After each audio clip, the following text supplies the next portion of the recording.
For today's video mga idol, samahan nyo na naman kami para sa panibagong vlog, panibagong gabi.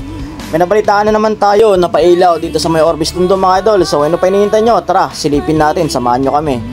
Kasama natin ang mga motovlogger ng Pangasinan. Tara, ano pa hinihintay nyo mga idol? Let's G!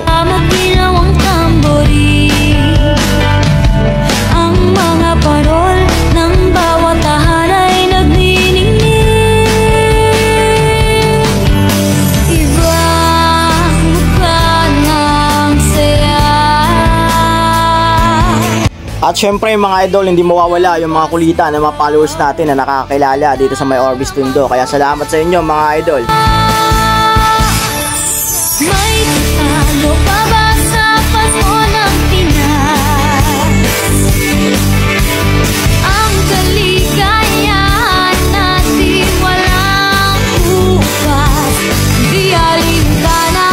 Mga idol, wish ko bago matapos itong 2025 na to, mabit natin yung 10,000 followers, and then ganun din sa mga kasamaan din natin ngayon na nag-vlog mga idol. So yun lang.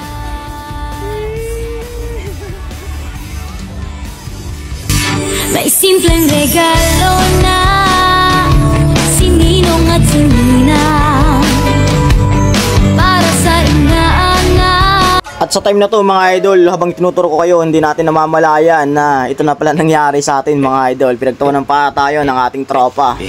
Ang Christmas tree, ayan na ang barkada, ikaw ay niyayaya para magsimbang gabi.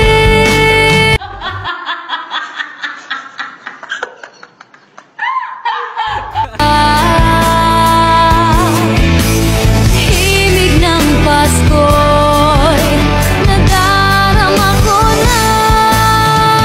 At masasabi ko lang sa Orbis Tondo mga idol, maraming salamat dahil natunghayan na naman namin ang pailaw ng Orbis Tondo Pangasinan.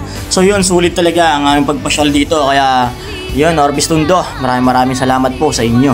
Ang bukas, di alintana.